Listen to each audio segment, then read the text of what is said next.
Hey guys, it's Teen Zombie King back at it again. How are you guys doing today? So we'll be doing a deck profile on Ritual Beast. It's Ace talking to you guys in ZK. So obviously we know that Ritual Beast was recently hit, but this is ZK's favorite archetype is Ritual Beast. So he'll be doing a deck profile on Dark Ritual Beast. I know it's been a long time, but we're finally getting the channel back up and we're finally putting the YuGiOh aspect back into it again. So I'm going to let ZK take it in and let me know how you guys feel at the end of the video. Alright.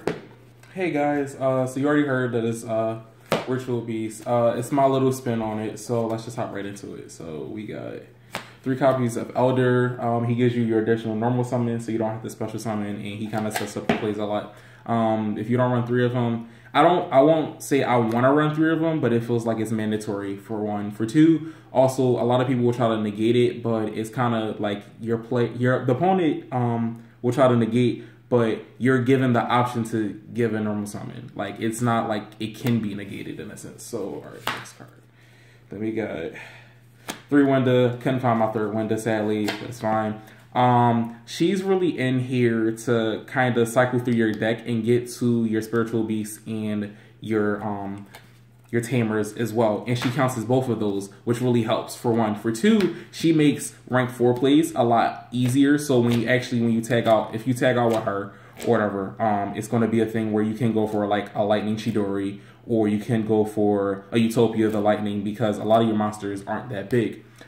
As well as, let's say someone hits you with a Torrential and you are an Oticana alcohol. If you go into 2 of her, what will happen is you can go into 2 of her at once and they'll both be destroyed at the same time, triggering both of their effects, and you can special summon. Let's say you have enough banish, you can special summon 2 different OTs from your extra deck, and you can keep on tagging in and tagging out and just continue your plays from there. Or you can special summon monsters from deck. So that's why I run 3 of her. And this is kind of a slower build. It's like it's meant to be faster, but it can break easy. So that's why I run her. I would rather open her than any of like the spiritual beasts, honestly. So that's why I run 3 of her. All right, on to the next. What we got? 1 win. I know people are gonna start questioning this and be like, "What are you doing, bro?" But only reason I want to run win. She's just a name. I never really use any of the other ones besides Elder for their effect inside of this build, just because I really want them as names so I can just tag in and tag out and make it a lot easier. Then you have the 1 Laura and Zephyra Ritual Beast. Same effect, basically. Same concept, just names. If it were an option and there was like a Ritual Beast Zephyra that got 1 from Banish, I would probably play that over this, because I like Banish a little bit better, especially with the current build that I'm doing. All right, on to the next. We got, all right, that's it for the tamer. So we got 3 Kana Hawk, Gulsark for Ritual Beast, Banish 1 from deck, get it back to standby phases later. Since Oticana Hawk got hit, it makes it more important to actually get this guy's effect off. I never really thought it as mandatory, but it does. Like, if you can get that card banished before your next standby and you can like actually maintain resources, it'll keep you in a game a bit longer against a lot of decks out. All right. 2 Rampingu, he's basically like a second Kana Hawk, honestly. In certain situations, I would say he's better because of attack. And he's another name, honestly. And he banishes from, from all of your fusions and all of that to send 1 Ritual Beast from grave with the same type. So with the Psychic, you would send any Psychic from deck to grave, and then so on and so forth. Then we got 2 Apelio, damage, honestly. I love him. And whenever you Oticana Hawk and you have too many cards in grave, he makes it where you get those cards right banished back again. Yeah, that's kind of it. 1 Pink Dolphin. Pink Dolphin, it's a name. You rarely ever get this effect off, but if you do, it can like not be game breaking, but it can catch your opponent by surprise sometimes. Then here comes the dark part of the deck profile. We have 2 Necroface. Necroface I put in here because you banish top 5. Most of your cards, even if you do banish spells and traps, if you have a good setup, all you're going to do is just send them from OT Counterhawk and get more advantage off. That's kind of it. You never use a normal summon effect in this deck. That would be wrong. You might kill yourself trying to do that. Yeah, you just want to banish it and get the top of the deck effect off. Then you have 2 Kari Bandit. I used to run 3, but I bumped it down to 2 just because of Elder. It kind of clogged sometimes. You either want to do Elder or this. With this, if you dump a tamer or non-tamer and you get ambush, it's good. But the only thing about this card and why I bumped it down to 2 as well is because it's slow. And against certain decks, if you get OTK'd pretty fast, it's kind of just like, if you don't already have an ambush in hand trying to do this guy, it kind of sucks for you a lot. Alright. Then we got Tufarfa. He's just another dark, and he banishes monsters on your opponent's side of the field, honestly. If you draw them in hand, it's kind of a dead draw, not even gonna lie. The only reason I run so much darks is, and you'll see in just about a second how it kind of all ties together.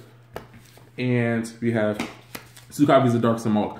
This is the second reason I wanted to put darks inside of my Ritual Beast, just because, let's just say I do draw the Necroface. If this guy is engraved, I can banish Wind and a dark from hand, special summon it, and vice versa. If it's in hand, I can banish a dark and Wind from graveyard and special summon it. The whole your opponent not being able to set thing, it comes in, but not really. It's really just for the banish effect. So then we got 3 Return. This was from the recent set, as well as Winda. I think it was Raging Tempest, I think. 3 of this just because if you open up and you have enough Ritual Beasts, you can kind of still go off with this. Like if you open up with, let's say, Counterhawk or Rampingu, and you open up with another Spiritual Beast, it kind of makes it live to the point where you'll banish from Counterhawk or you'll send from Rampingu, and you'll be able to activate this and still be able to fusion.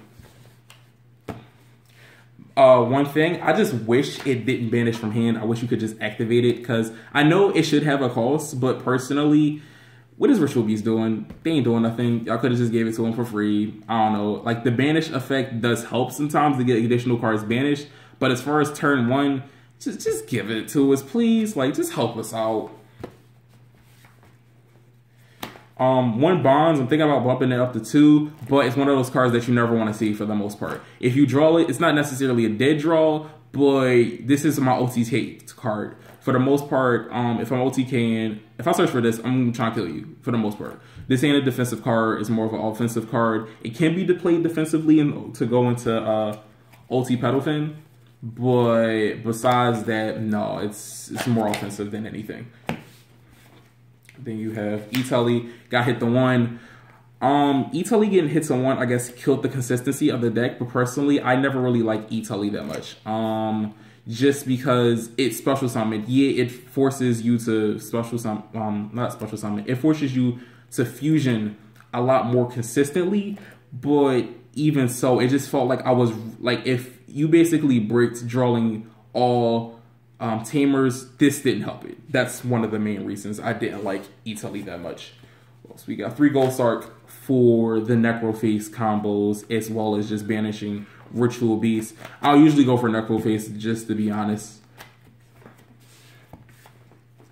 Foolish.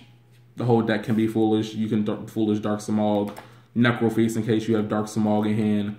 Any of the Ritual Beasts and Apelio can help out with that. Or just about anything, honestly, in this deck.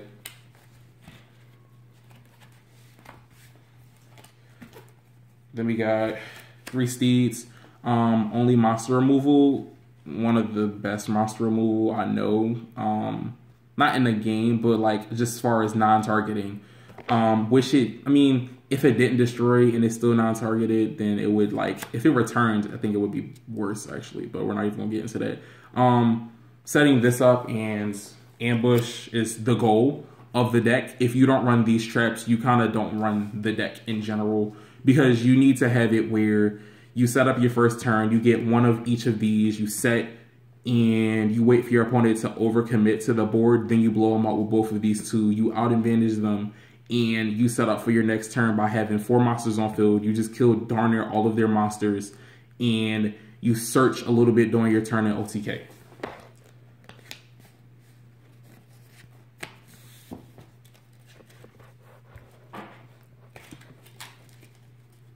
Onto the extra deck. Then we got 2 Otagaya Pelio. He's really a Bonds target as well as a Winda target. When you go into him with Winda, people don't expect it, but I'm not running 3. I would never run 3 of him personally, but sneaking people with him with Winda is actually pretty nice because it'll catch them sleeping really hard. As well as Bonds. Bonds is freaking broken with this guy. It helps your OTKs a lot more. Rest in peace, my nigga. Ota Kanahawk, he got hit the 1. If I could play 3, of course I'll play 3. Only thing about any type of Ritual Beast variant now is kind of like if this guy dies, you have to find a way around that as form as like just running regular Kanahawk, getting his effect off every turn. But even that's not enough because it's just too slow. A lot of decks can just kill you in this meta. So you gotta find a way to recycle them. That's why I run another XZs inside of my deck to bring them back. We got 3 Otagaya Pelio. I wish it said your opponent can't activate cards or effects. That way he could actually gain the boost and get above 3,000. That's one of his main problems, as well as him being unaffected doesn't make it where all your other monsters aren't affected. That's why I wish this deck came out a bit later because they might have gotten that clause. But since they didn't, it's kind of just a thing where like he can be very shortcoming sometimes because 26 is not always going to get there for 1. For 2, just him being unaffected by stuff doesn't make it. Like if it was like all Ritual Beast cards you control are unaffected during like the battle phase, that should be broke. That'd work. But it's not, sadly. So we got OT Pedalfin. Ideally you want to go into him after you do your Kanahawk plays first turn, or you want to go into him in case you have like bonds or whatever and you think your opponent has something. Plus this 28 booty, and it gains from who is it? A Paleo, and so it makes it 33. It makes it where a lot of people can't get over him. Oh, also just a quick note, only reason you run so many different copies of the fusions is just in case you want to send them from extra deck to graveyard with Rampengu. Like I run 2 of this because of that reason. I run 3 of this because of that very reason. Or you really can go into 3 of Apelio, OT Apelio though. Same thing with Pink Dolphin. You never go into more than 1 Pink Dolphin per duel, but that's not the point. You want to be able to sing Pink Dolphin from deck to grave just in case. Then we got our XZs. We got Castel, kind of standard, removal, kind of simple. Lightning Chidori, we run all wins, so why not, honestly. Killing someone's set cards on summon and then detaching 1 to put a face-up card on, what is it, the top of it? I believe it's the top. Yeah, top of their deck is, I mean, I know it's not necessarily Castel, but if you're going for an OTK, it doesn't even matter. Like, it's better than Castel at that point, just because you'll take care of a set and a face-up card, and all in 1 card. Thagasto Emerald. This is just to recycle the OT Kanahawk just in case it dies. Usually if it dies, you lose, but if you're playing a slow enough deck and a crappy enough deck, then you'll be able to pull this out and come back. Then we got Giant Hand. Never go into them, but it's an option, honestly. It's not, I'm not going to say it's like the best option, but it's an option, so why not? Abyss Dweller, this combines well with Steeds. If you have a Steeds combo, let's say you're going against Burning Abyss or Shaddolls or something like that, pull out this man and back it up with a Steeds, what they're really doing. Then you have the Utopia package. What is it? Utopia the Lightning. Kind of self-explanatory. Get over big monsters you normally can't get over unless you can pull out Otagaya Pelio to get rid of most of your threats. Anything above 3,000 is a problem. Unless you pull out Otagaya Pelio, because Otagaya Pelio does gain the boost from, who is it? Apelio. So yeah, but that's it. As far as the deck profile, let me know what you guys think about it, and I'll let Ace talk to you about everything else. Alright guys, so I hope you guys like the deck profile of ZK's Dark Ritual Beast. So basically, in the link there's going to be a description to this deck profile on the website. It's going to be right under here. So as soon as you guys finish watching this video, you guys can actually download it to your YuGiOh. The other cool thing that me and ZK are actually going to start doing is that my favorite decks are X-Sabers, which aren't a thing anymore, Lunalights, which are, and DDD. So me and ZK are going to be doing a few matches with this Ritual Beast deck versus my DDDs, and we'll be posting up the videos of how basically the outcomes come out to be.